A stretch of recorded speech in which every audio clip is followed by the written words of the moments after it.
Le message du jour avec le pasteur Mickey Hardy. Et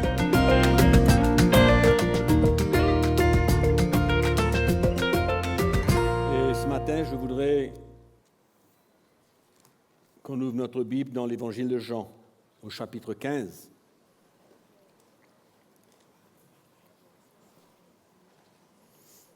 Quand nous lisons la parole de Dieu, nous voulons ressentir la volonté de Dieu pour notre vie. N'est-ce pas? On ne lit pas la parole de Dieu simplement pour connaître qu'est-ce qu'il y a dedans, qu'est-ce que Jésus a dit. Mais nous lisons la parole de Dieu, nous entendons la parole de Dieu pour mieux comprendre le plan de Dieu pour notre vie. Qu'est-ce qu'il veut faire dans notre vie individuellement? Notre lieu de rencontre n'est pas un lieu simplement pour se rassembler et se sentir bien. Mais au contraire, c'est bien, c'est bon, mais qu'est-ce que Dieu veut faire dans notre vie? Qu'est-ce qu'il veut nous montrer? Quelle est la lumière qu'il veut faire briller dans nos cœurs quand nous regardons la parole de Dieu, qui est le seul livre au monde qui a toute la vérité au sujet du plan de Dieu pour la vie d'un homme ou d'une femme. La seule vérité. Et je suis heureux que vous êtes là ce matin. Je suis content de vous voir ce matin afin que nous puissions tous entendre et savoir que Dieu a quelque chose pour chacun de nous. Chacun de nous. Et nous sommes tous réunis dans la bonne place et nous prions que le Saint-Esprit nous éclaire, nous touche, nous convainque et nous emmène à répondre à l'instruction de Christ. Donc au chapitre 15, l'Évangile de Jean au verset 1, « Je suis le vrai cep, et mon Père est le vigneron. Tout sarment qui est en moi et qui ne porte pas de fruits, il le retranche. Et tout sarment qui porte du fruit, il l'émonde. » Donc il y a une grande différence entre retrancher et émonder. Retrancher, c'est éliminer, enlever.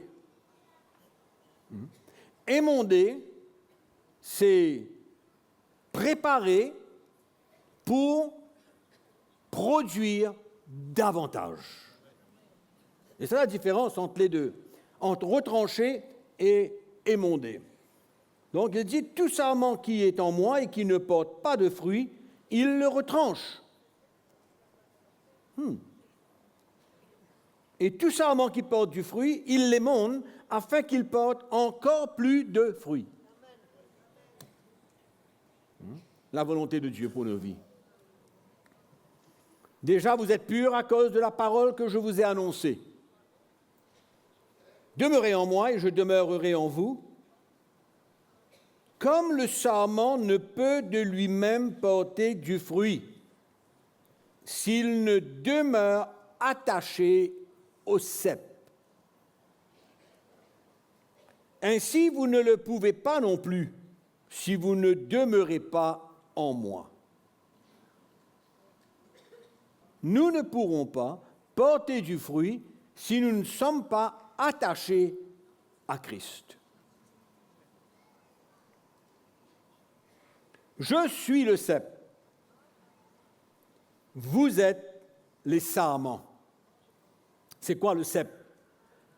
Le cep, c'est le pied de la vigne. C'est le pied de la vigne. Et les sarments sont attachés au cep, c'est les branches. Et le vigneron, ou l'agriculteur, celui qui veille et qui travaille avec la vigne, c'est le vigneron. Et Jésus a dit, je suis le cep, vous êtes les sarments, mon Père est le vigneron. C'est ça qu'il dit là-dedans. Je suis le cep, vous êtes les sarments, celui qui demeure en moi et en qui je demeure porte beaucoup de fruits, car sans moi, vous ne pouvez rien faire. Il est temps qu'on le comprenne. Hein? Que sans le Seigneur, on ne peut rien faire. Rien. On ne peut pas grandir par notre propre force, notre propre volonté, ce n'est pas possible. On ne peut rien faire sans le Seigneur. On a besoin de lui, et c'est lui qui œuvre par son esprit dans nos vies. Et si on veut servir le Seigneur, grandir, il n'y a pas de moyen de le faire tout seul. C'est pourquoi l'indépendance, d'être indépendant, d'être seul, et ne pas faire partie de la famille de Dieu, et de croire qu'on peut grandir tout seul, isolé, tranquille, dans notre petit coin, c'est impossible.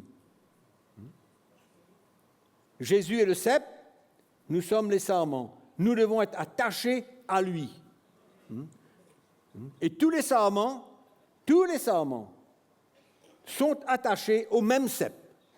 Donc ça fait un. Et on ne peut pas se séparer, s'isoler et se détacher du cep, ni se détacher des sarments. Autrement, on ne peut pas se détacher de la famille de Dieu, des frères, des sœurs. Ce n'est pas possible. Et tous ces frères et sœurs ensemble, cette famille est attachée à Christ. C'est pourquoi la parole de Dieu parle qu'il est le chef, qu'il est la tête. Il est la tête du corps. Il est le cep, nous sommes les sarments. C'est la même chose. La même chose. Donc, pas moyen pour nous de construire notre vie tout seul. Il n'y a pas moyen. Et c'est malheureux de voir aujourd'hui dans l'Église, parce que beaucoup de chrétiens ont été blessés, ils se détachent de l'Église. Ils veulent vivre leur vie avec leur Bible et avec le Seigneur tout seul. Ce n'est pas l'enseignement de Christ. Ce n'est pas la volonté ni le plan de Dieu. Nous avons besoin de demeurer ensemble, tous les sarments, tous les frères et sœurs, attachés au cep, nous, la famille de Dieu, attachés à la tête de ce corps qui est Christ.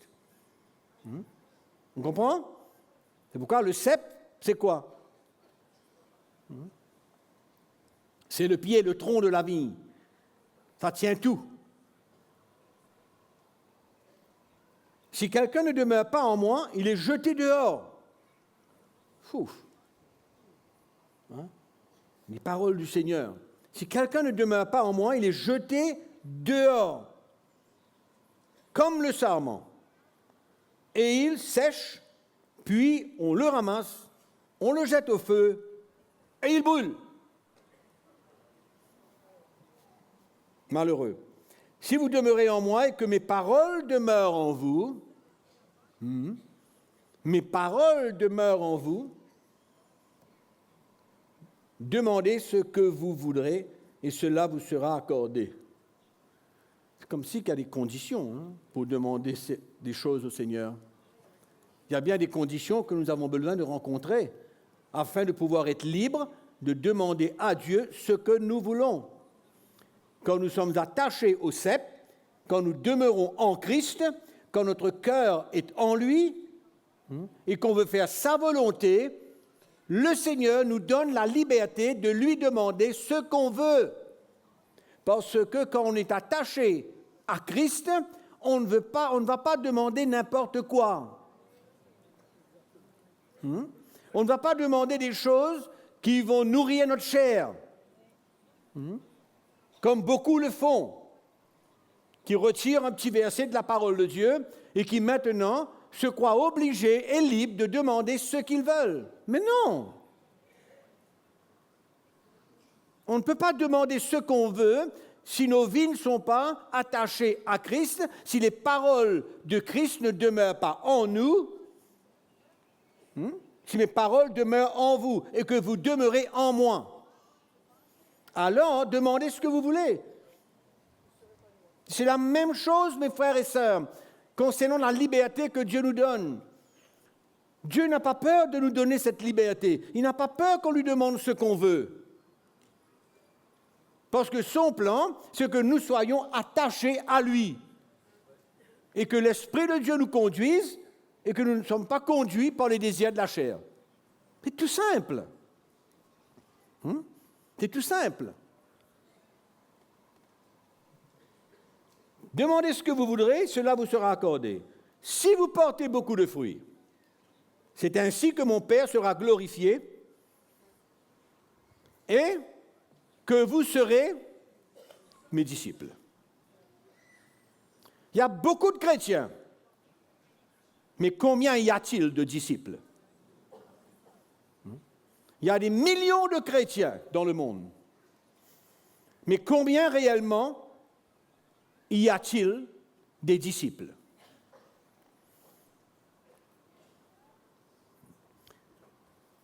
Première chose, on retourne au verset 2. Tout sarment qui est en moi et qui ne porte pas de fruit, il le retranche.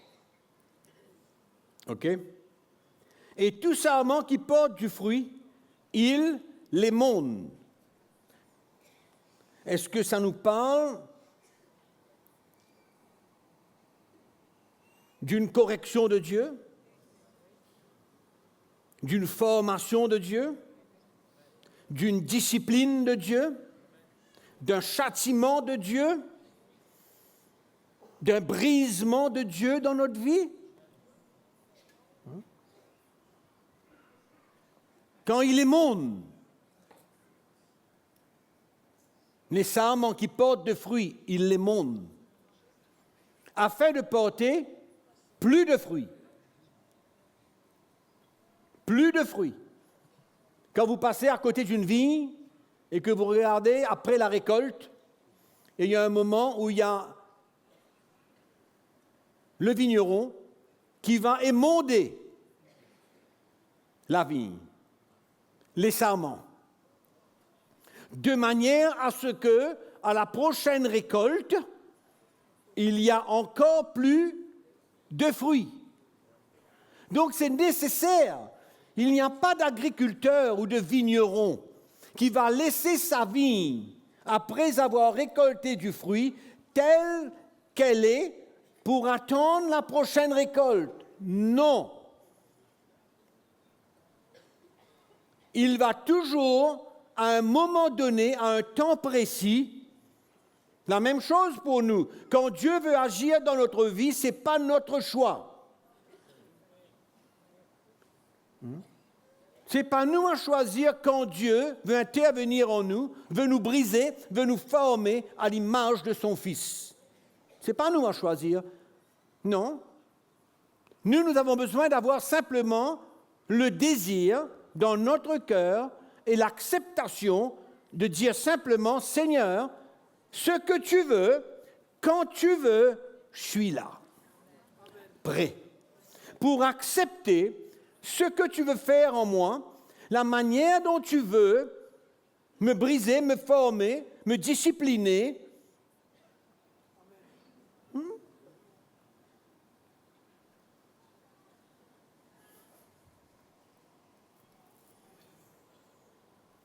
Afin de porter plus de fruits.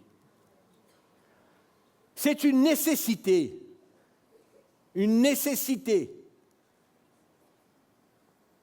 d'être formé par Dieu.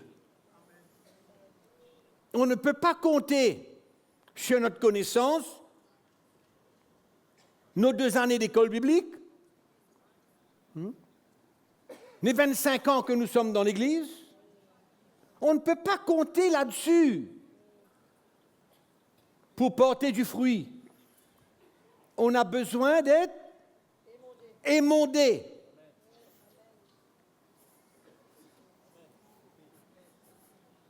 Et ça fait mal.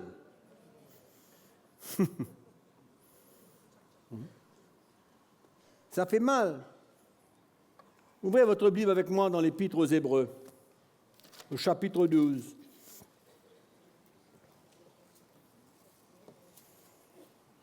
Demeurez en Christ, celui qui demeure en moi et que mes paroles demeurent en lui. Il demeure en moi et mes paroles demeurent en lui. Sérieux, hein? Verset 4. Vous n'avez pas encore résisté jusqu'au sang en luttant contre le péché. L'auteur du livre des Hébreux est en train de nous parler de cette mort au désir de notre chair afin de pouvoir remporter la victoire sur la tentation et ne pas tomber dans le péché. On a bien compris? Tout ce qu'il parle de sang qui est versé parle de sacrifice et de mort. Et pour cela, il faut pouvoir ne pas laisser les désirs de la chair prendre le dessus sur notre vie. En d'autres mots, mourir à ces désirs de la chair. Et vous avez oublié l'exhortation, ou vous avez oublié l'exhortation qui vous est adressée comme à des fils. Mes frères et sœurs, Dieu traite avec nous, enfin il est supposé de traiter avec nous comme avec des fils, non pas comme avec des enfants illégitimes. Il est supposé traiter avec nous comme des fils.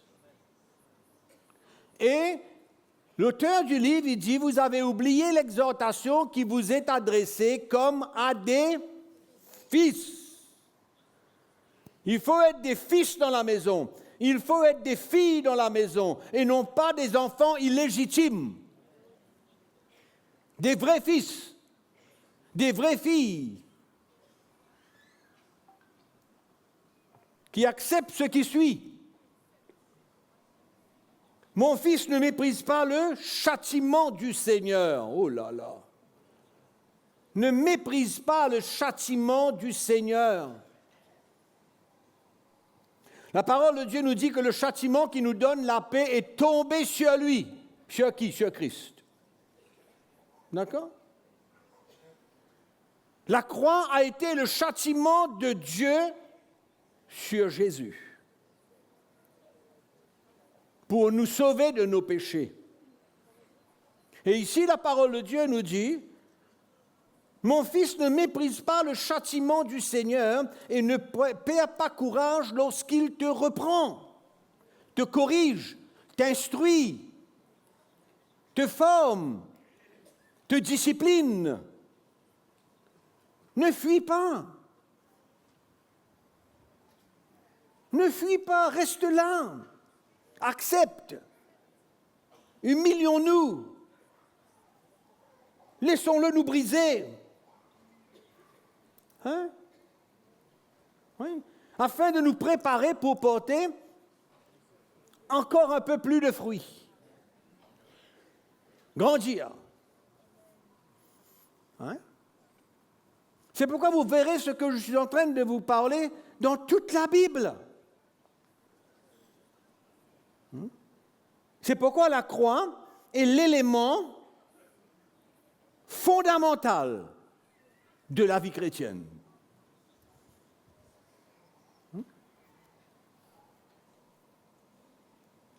Car le Seigneur châtie celui qu'il aime. Il châtie celui qu'il aime. Mes frères et sœurs, il nous faut faire la différence entre nous, les enfants de Dieu, et ceux qui sont dans le monde et qui ne le connaissent pas. Dieu est intéressé avec nous pour nous former et nous présenter à Dieu en Christ. C'est comme ça. Hein? Et celui qui rentre dans le royaume de Dieu, il va s'occuper de lui. Mais Dieu, qu'est-ce qu'il fait? Le châtiment de Dieu, c'est envers son peuple, envers ses fils.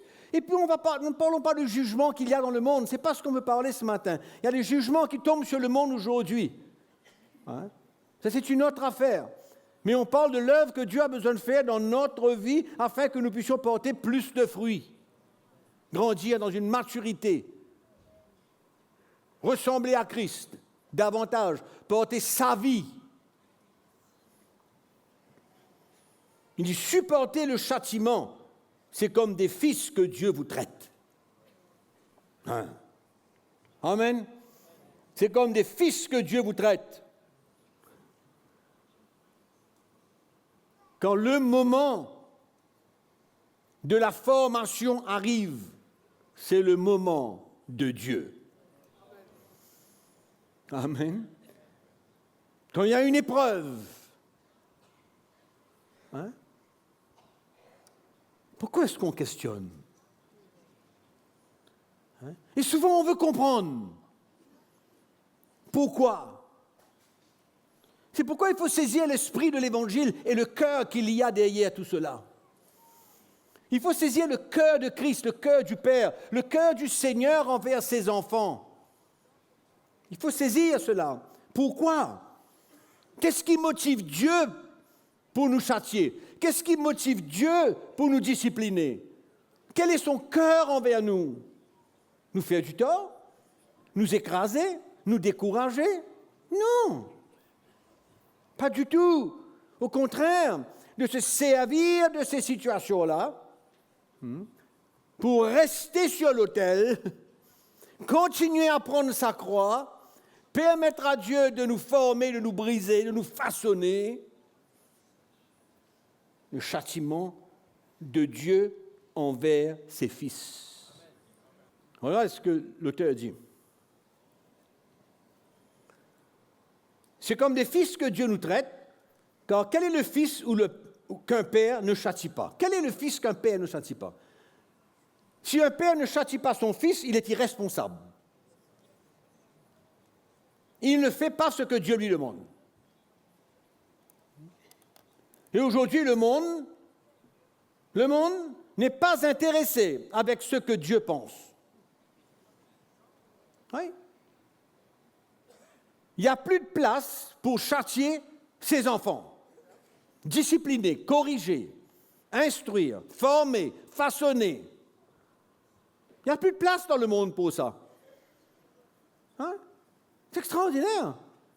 S'il y a un enfant qui est touché par son père ou sa mère, il va à la police et les parents ont un problème. Ça, c'est le style du monde d'aujourd'hui. La rébellion envers Dieu. La rébellion totale envers Dieu. Quel est le fils dont le père ne châtie pas? Où est-il? Hein? Mais si vous êtes exempt du châtiment, écoutez bien, si vous êtes exempt du châtiment auquel tous ont part, vous êtes donc des enfants illégitimes et non pas des fils. Amen. Des enfants illégitimes. En d'autres mots, pas dignes. Il n'est pas mon fils.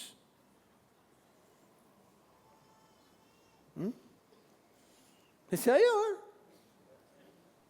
C'est sérieux. L'Église a besoin de saisir. Le peuple de Dieu a besoin de saisir. Qu'à un moment où Dieu est monde,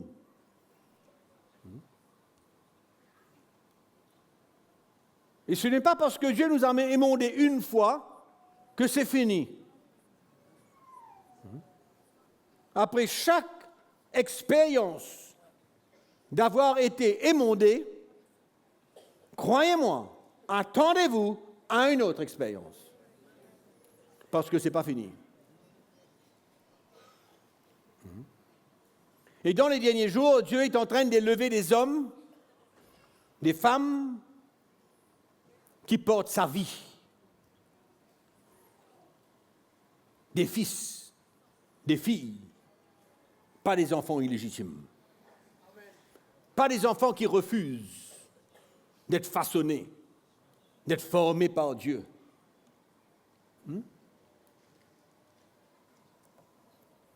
D'ailleurs, puisque nos pères, selon la chair, nous ont châtiés, donc pour Dieu, c'est normal, hein? C'est normal que nos pères nous châtient, c'est normal que nos parents nous châtient, c'est normal. Et l'enfant qui n'est pas châtié grandit comme un rebelle. Absolument.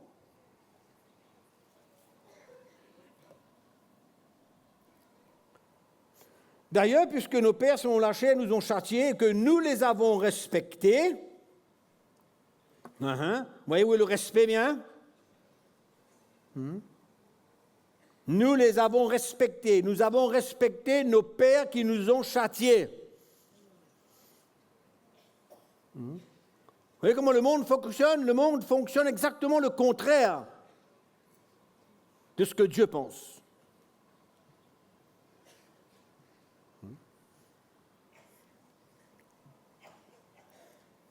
C'est comme ça que le monde est en train de produire une société d'enfants illégitimes. D'enfants illégitimes, des rebelles. Ne devons-nous pas, à bien plus forte raison, nous soumettre au Père des esprits pour avoir la vie, pour avoir la vie, pour avoir la vie? Pas pour rien, pas pour nous écraser, pour avoir la vie.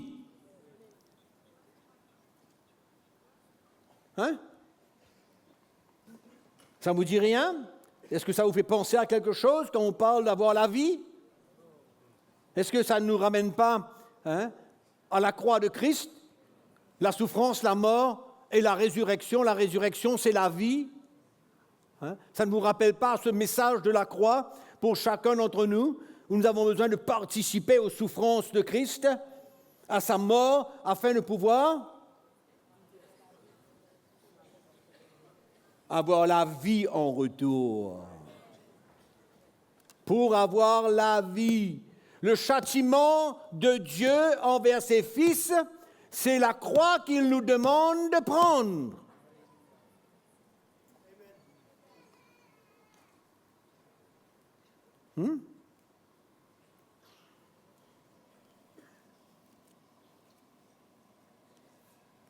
Nos pères nous châtiaient pour peu de jours comme ils le trouvaient bon. Mais Dieu nous châtie pour notre bien, afin que nous participons à sa sainteté. Alléluia. Amen. À sa sainteté. C'est comme ça que quand le peuple de Dieu se réunit, quand l'Église du Seigneur se réunit pour adorer Dieu, ils adorent un Dieu qui est saint. Amen. Et Dieu se sert de ce moyen-là pour nous emmener comment où? À la sainteté, afin que des fils qui marchent dans la sainteté peuvent adorer un Dieu qui est saint. Soyez saints comme le Père céleste, votre Père céleste est saint. Amen. C'est ça l'attitude que les chrétiens doivent avoir. C'est l'état d'esprit dans lequel nous venons pour adorer Dieu. Et alors il y a un parfum de bonne odeur, une louange, une adoration qui se lève vers Dieu, qui permet à Dieu d'intervenir dans nos vies. Il siège au milieu des louanges de son peuple. Pas d'un peuple rebelle, pas d'enfants illégitimes. Il faut comprendre la parole de Dieu, il faut comprendre le cœur de ce qui est écrit là-dedans. Ce n'est pas parce que c'est écrit là-dedans qu'on va récolter tout ce qui est écrit. Non. Et c'est comme ça qu'on déforme. L'Église déforme la parole de Dieu.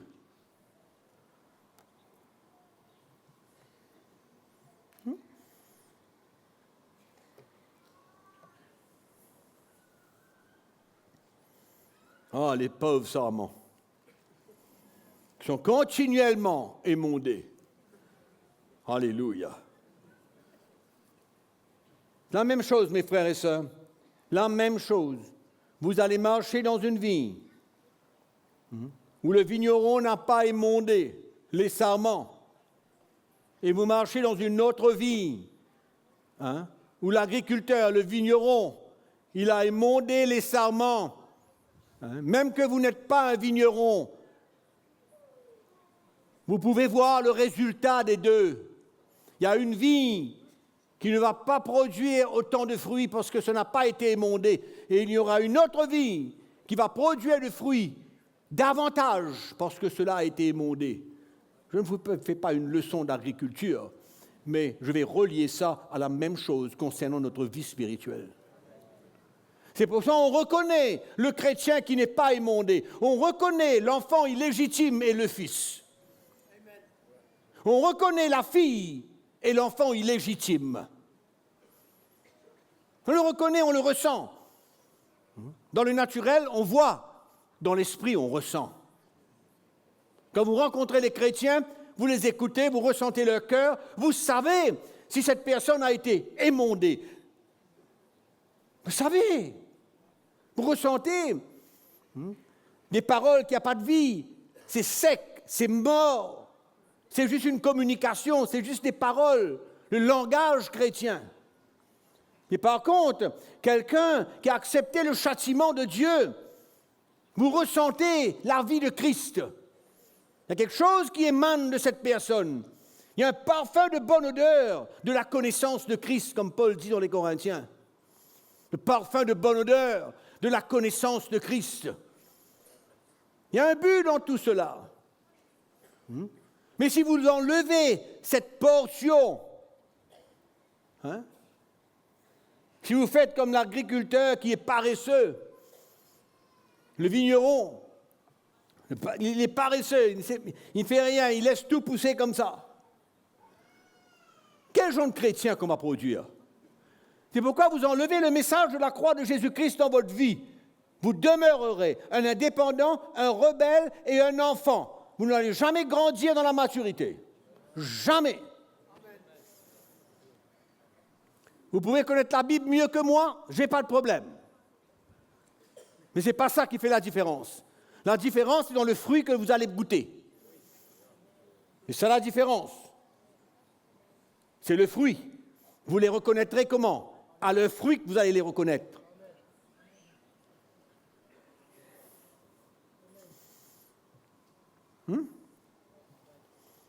Comme ça qu'on va les reconnaître. Oui.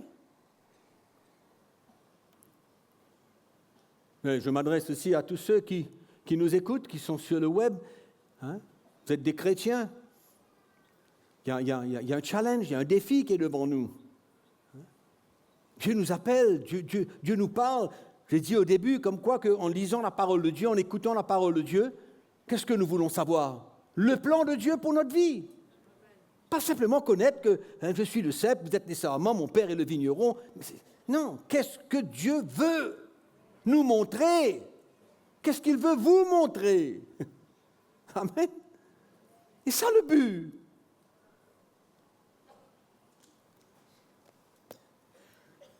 Donc il nous châtie pourquoi?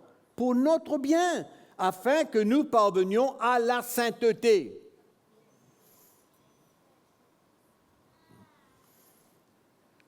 Il y a des gens qui vous disent, Dieu sera glorifié parce que j'ai un avion. Oui.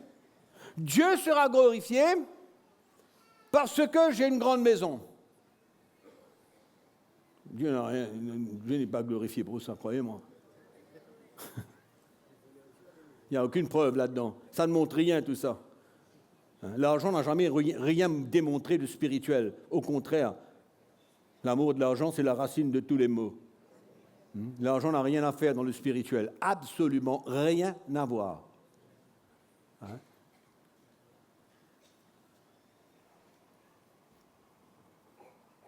Retournons au chapitre 15 de Jean, le verset 7. Si vous demeurez en moi, et que mes paroles demeurent en vous. Vous avez bien entendu ce que j'ai dit? Que mes paroles demeurent en vous. Que mes paroles demeurent en vous.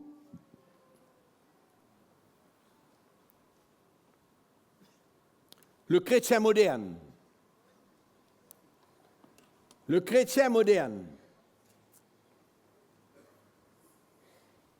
n'est pas attiré par la parole de Dieu. Et il y a beaucoup de chrétiens qui sont ignorants de la parole de Dieu. Ignorants.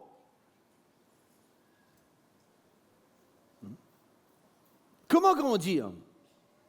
Je ne parle pas, mes frères et sœurs, de connaître la Bible par cœur. Ce n'est pas ce que je suis en train de parler. Je parle d'une recherche, je parle d'une découverte, je parle d'une lumière que nous pouvons recevoir, que nous devons recevoir et que nous recevons quand nous nous tournons vers la parole de Dieu.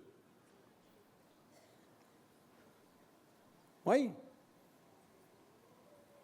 Mais il y a beaucoup de chrétiens aujourd'hui qui ne trouvent pas de l'importance dans la parole de Dieu.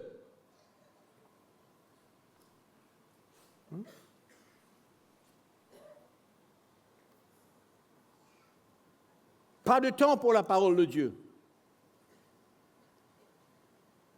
On a du temps pour venir s'asseoir là et écouter ce que le prédicateur dit. Mais on n'a pas le temps d'aller faire notre propre recherche. C'est tellement triste, mes frères et sœurs, d'avoir un langage chrétien et de ne même pas connaître certaines choses de base de la parole de Dieu.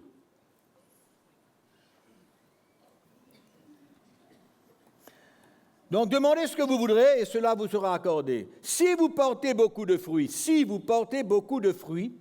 c'est ainsi que mon Père sera glorifié et que vous serez mes disciples. Ça vous dit quelque chose? Hein? Ça vous dit quelque chose d'être un disciple de Christ? Hein? Est-ce que ça vous dit quelque chose de ce que Dieu nous demande pour devenir un disciple? Et écoutez, mes frères et sœurs, on entend beaucoup d'enseignements comment être un disciple. Hein? Il faut connaître la Bible, il faut ceci, il faut cela, il faut prier, tout ça c'est bien bon. Mais moi je connais des chrétiens qui lisent la Bible et qui prient et qui ne sont pas des disciples de Christ. Et qui ne transportent pas la vie de Christ. Nous avons besoin de retourner encore parce que c'est ce que Jésus dit là. Chapitre 16, verset 24. Jésus dit à ses disciples, « Si quelqu'un veut venir après moi, qu'il renonce à lui-même, qu'il se charge de sa croix et qu'il me suive. » Amen. Car celui qui voudra sauver sa vie,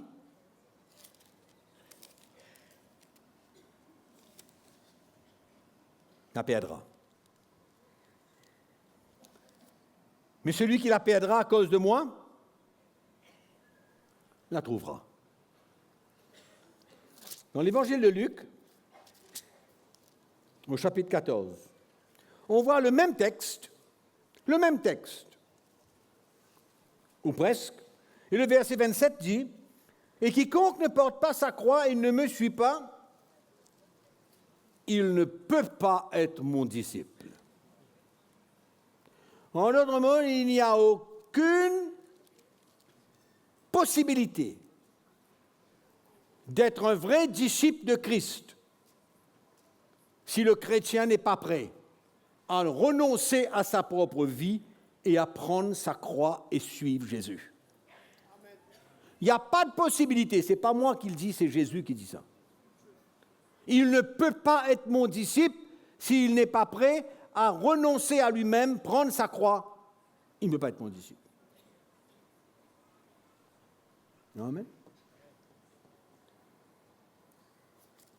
Et on vient de lire dans l'évangile de Jean, au chapitre 15, on vient de lire. Si vous portez beaucoup de fruits, c'est ainsi que mon Père sera glorifié. Et que vous serez mes disciples. C'est ainsi, il y a deux choses. Mon Père sera glorifié et vous serez considérés comme des disciples. Si vous portez des fruits. Et nous avons vu comment porter des fruits. C'est pourquoi il nous faut continuellement accepter entendre le message de la croix de Christ, qui nous rappelle toujours le plan de Dieu, la volonté de Dieu, si nous voulons réussir et si nous voulons marcher dans la victoire.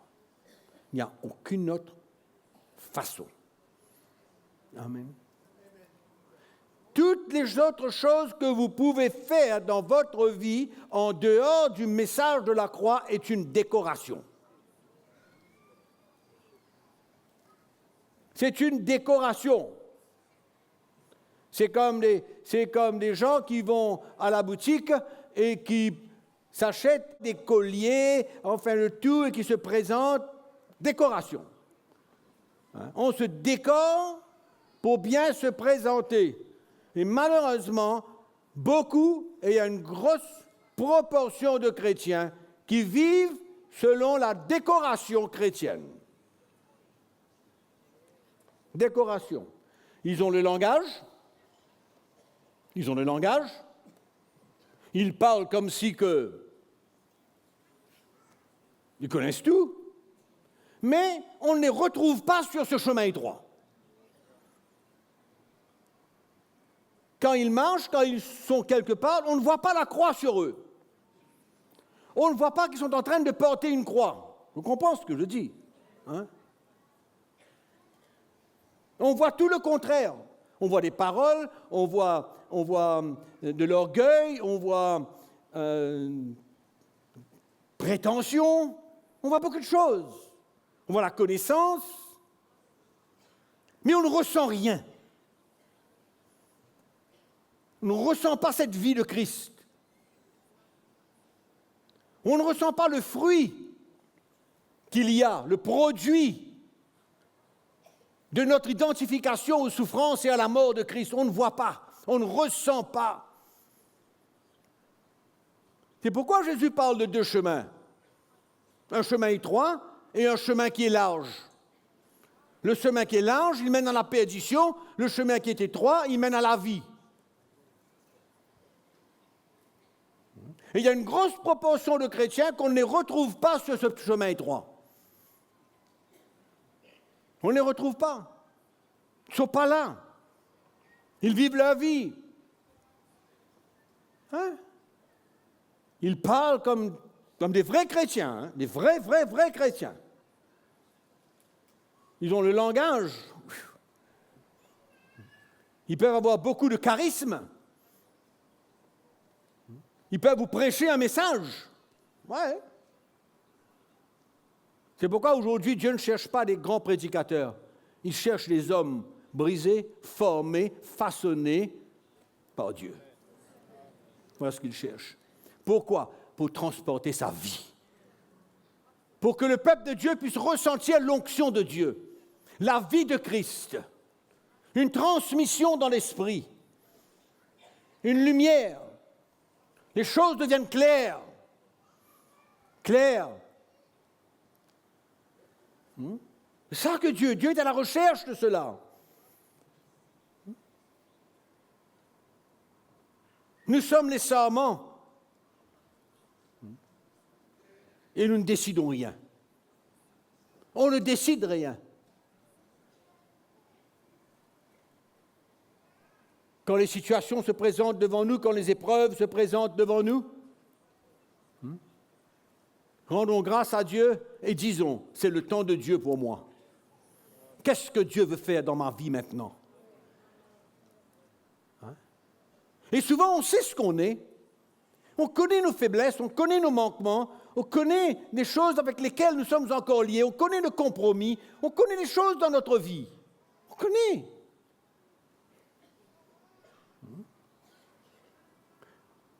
Et on crie au Seigneur. Et le Seigneur met une chose devant nous. Bao! Hein? Il présente quelque chose devant nous. Qu'est-ce qu'on fait? Oh Seigneur, pas maintenant. Hein? On veut expliquer le temps de Dieu, la manière de Dieu. On n'a rien à discuter. Le serment ne décide pas quand est-ce qu'il va être émondé. Non, il n'en a rien à décider. Il n'est pas le patron. Non, le patron, c'est le Seigneur, c'est Jésus. C'est lui qui se connaît tout. C'est lui qui est en train de vouloir nous former. C'est pourquoi Paul dit, l'œuvre qu'il a commencée dans notre vie, il saura comment l'accomplir. Il saura comment accomplir cela. Ne mettons pas des fardeaux sur notre vie. Moi, je vous conseille quelque chose. Ne mettez pas des fardeaux dans votre vie pour devenir quelqu'un. Laissez Dieu.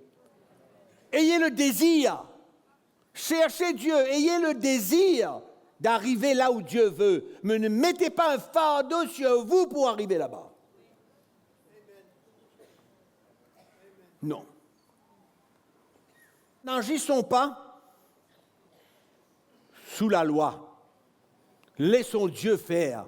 Mais pour ça, il cherche des cœurs, comme les sarments qui se tiennent là dans le champ et qui attendent. Quand tu me coupes là? Quand? Hein? Quand tu viens?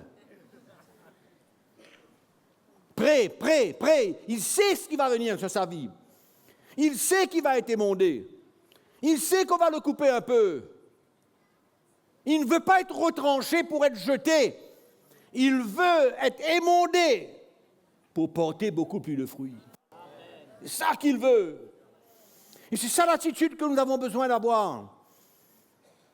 Et ne pas mettre de pression sur notre vie, de fardeau sur notre propre vie, de ne pas rentrer en compétition avec personne, mais d'ouvrir notre cœur et dire, Seigneur, si ça c'est ton temps pour moi, qu'est-ce que tu veux faire? Coupe un bout, pas tout un bout. Il ne va jamais couper tout. Jamais. Hein? Il va couper un petit bout, et puis, un petit moment après, un jour, en son temps, il va venir couper un autre petit bout. Hein? Un gros bout. Ouais, il y a des branches qui sont un peu grosses de temps en temps.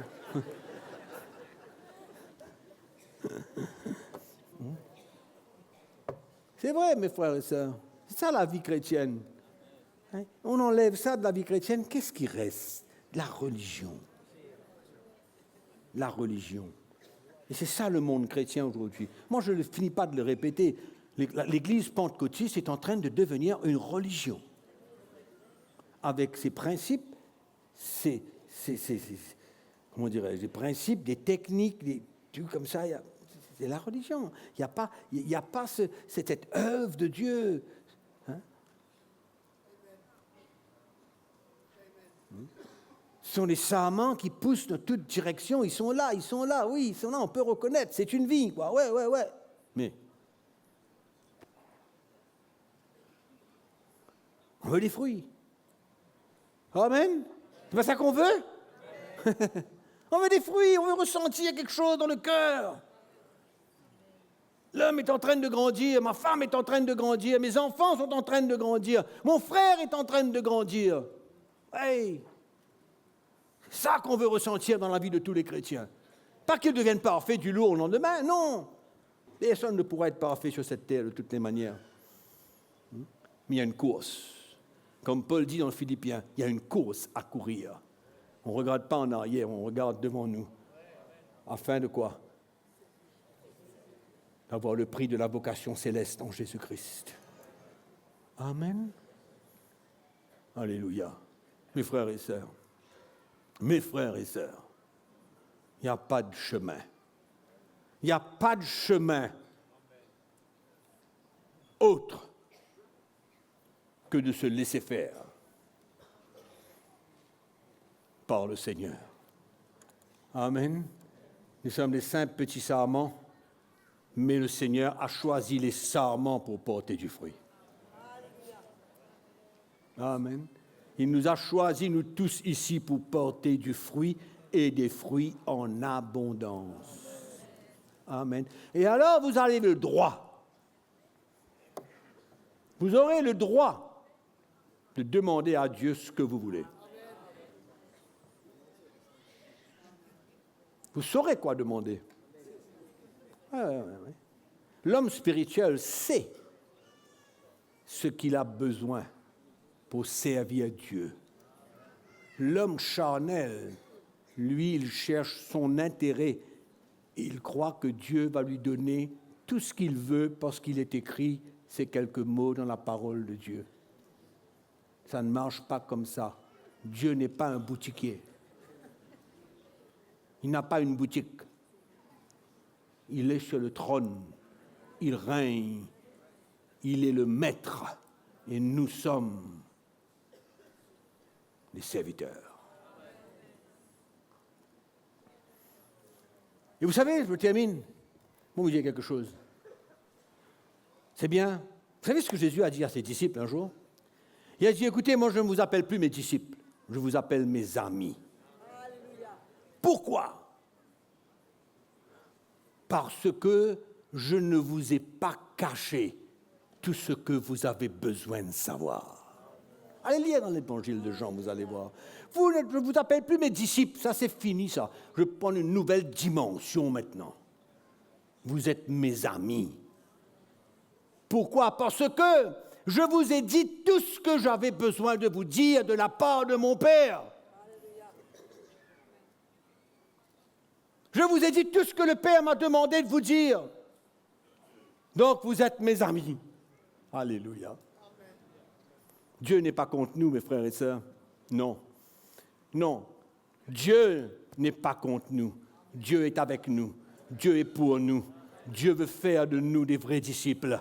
Le Seigneur veut que nous puissions le représenter sur cette terre et porter sa vie et d'être le représentant de Dieu sur cette terre. Amen. Dites à votre voisin, je suis un simple petit sarment.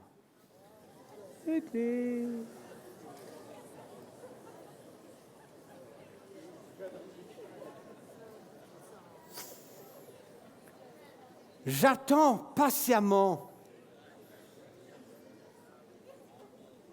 le jour où il va m'émonder. J'attends. Ça, c'est l'attitude qu'il y a. On a fini d'accepter depuis avant. C'est pas quand ça vient qu'on va accepter. On a fini d'accepter, on a compris. On a compris la révélation de l'Évangile. On a compris le cœur du Père. On a compris le cœur de Jésus. Pour nous, ses enfants, le meilleur qu'il puisse y avoir, c'est pour nous. Alléluia. Amen. Il n'y a pas de chemin, il n'y a pas d'autre chemin, croyez-moi.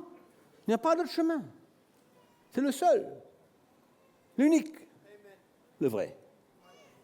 Prêt? Peut-être qu'en ce moment-ci, pour certains, vous êtes dans un moment de relax, là. C'est bon. Ça va. Ça vient, là. Attention de regarder ton frère, là, qui prend une rafale en ce moment, là.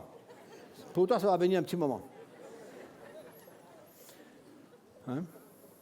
Mais ne t'inquiète pas. Ça vient. Oui. Dieu est à l'œuvre. Et quand ça vient, qu'est-ce qu'on fait? Quand on voit les choses se passer dans la vie d'un frère ou d'une sœur, on remercie le Seigneur. Parce que Dieu est à l'œuvre. Amen. Il est à l'œuvre, mes frères et sœurs. Il n'a pas fini avec toi, il n'a pas fini avec moi, il n'a pas fini avec personne ici. Alléluia. Merci de nous avoir suivis. À bientôt.